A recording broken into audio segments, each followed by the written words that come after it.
What's your leadership makeup after you lose a guy that's so, I guess, revered in that regard like Bo?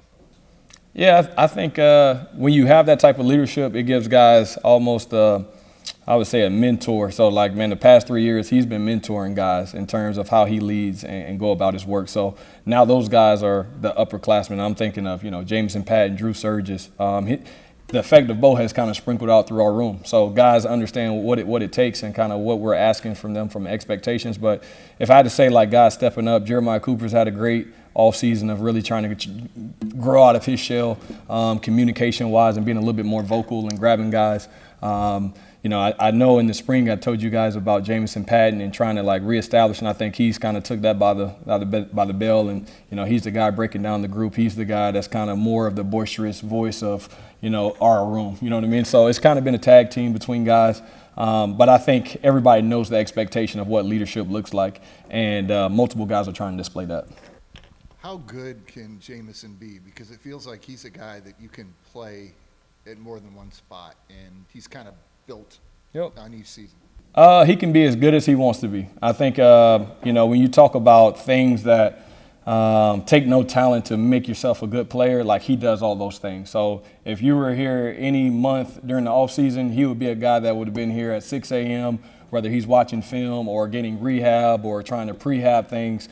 He's been a pro about his workmanship. So now it's like it's starting to translate on the football field. And I think he has a really, really high potential rate. And it's all right, cool. Can you sustain that? And I think he's been growing toward that. But I'm really excited about his future. We also had JMO during media day and then again today.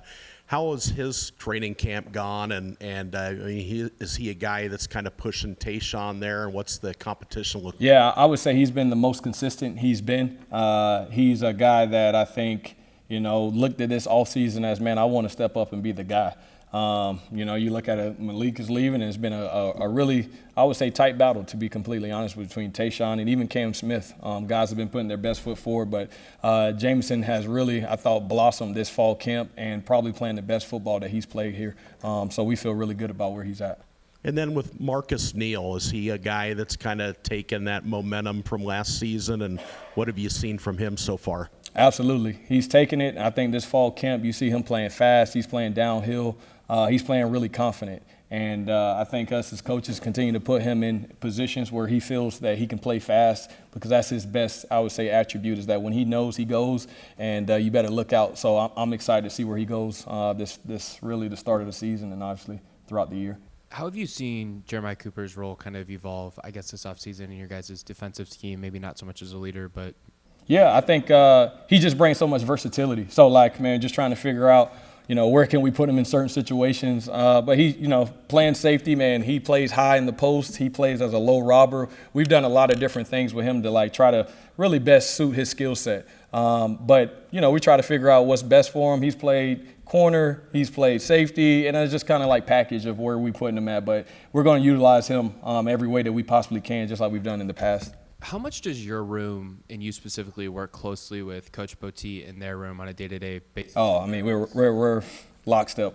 And like you talk about secondary play from a communication standpoint, from an alignment standpoint, we have to be married up. So me and Coach Poteet work very closely. You'll see him, if you're at a practice, you'll see him communicating with the safeties. You'll see me communicating with the corners. It's just, when you get to individual, some of the things are a little bit more individualized. But in terms of the greater scale of things, we work very closely together in terms of how we kind of coach the secondary. And how much do you think that contributes to someone like Jeremiah Cooper being able to move around and play corner, play nickel? Or you just hear some of the technique things from another person. So it's another voice that somebody can hear and grab something from. You know what I mean? And it gives a coach another opportunity to kind of build that relationship with guys, so they can take, whether it's a suggestion here or anything like that. It's not the first time you're hearing another coach speak to you. Campbell's talked to us a lot about toughness on this team and wanting to see it. And I think about everything Bo played through, Malik playing with a broken arm, I think, on multiple occasions. How do you guys talk about that in that room? Because there does seem to be a legacy of. It's a standard. Yeah, it's a standard. We talk about it like that has to be our DNA for how we're successful as a team, as a defense, but as a position group. We're in the run fits. This is a very unique defense. You could be a deep half safety and you could be a C-gap defender. You know what I mean? So you better be physical and you better be willing to put your body on the line. But I think that's just the standard of how we operate. And, when you see guys – you see Bo running out there. You see Malik with a cast on. It rubs off on guys where it's like, man, if he can do it, I can do it. And I think that's just kind of been how it's been the past few years. Coach, what is it specifically about Jeremiah's skill set that would make him a good cornerback? I think he's a great safety. I think he's a great defensive back. And you look at Jalen Ramsey for the Steelers. You hear them talking about it. He's playing inside, outside. He's playing some safety. And I think when you have a guy that has the hips, the speed, you just try to put him in the best situation that you can put him in. But, yeah, I think he just has short area quickness. If you look at, just a skill set, his short area quickness, his change of direction, he has top-end vertical speed, and then he has a really good just awareness in zone coverages, and that's why you've been able to see him make some plays on the ball is because he's really savvy. So he does a lot of really good things. Coach, just what are your thoughts on the way that Jameson and Tayshaun handled last year and the increasing workload as the year went on, and how are the biggest ways that they've improved since then? Yeah, I think they've, I would say their first 2 years, they've probably been in a pupil role. You had Malik, and they've just kind of been understudies, I guess, if that's the best way. So now that it's kind of Malik is out and it's kind of been clearing for these guys to kind of take the next step. So now they don't want to just, they want to bring guys in to meet. I think Jameson, we had the day off yesterday, but he's having his own position meeting with guys in here at 10 o'clock in the morning on an off day. So that just kind of lets you speak about just the volume of leadership that they both have taken. But I think it's been just a transition of man, I'm not a backup anymore. I'm not a role guy. Your role is to be a guy, and that's kind of been their approach. And with Drew Surges, obviously you saw a lot of action 2 years ago. Just how's the recovery been for him, and how's he looking? Good. This is the healthy he's been. Hasn't had any major setbacks. I would say this is probably, we've challenged him. I know I challenged him this offseason to kind of have a killer mindset. And he's kind of attacked that. I would say this is the best that he's been playing. I think you're going to see him play football for us this fall. Special teams, you'll see him rotating in there at the middle safety position. But I think he's a guy that's going to bring a lot of value to our defense this fall. Yeah, Coach, what did coaching through last year and all those injuries teach you?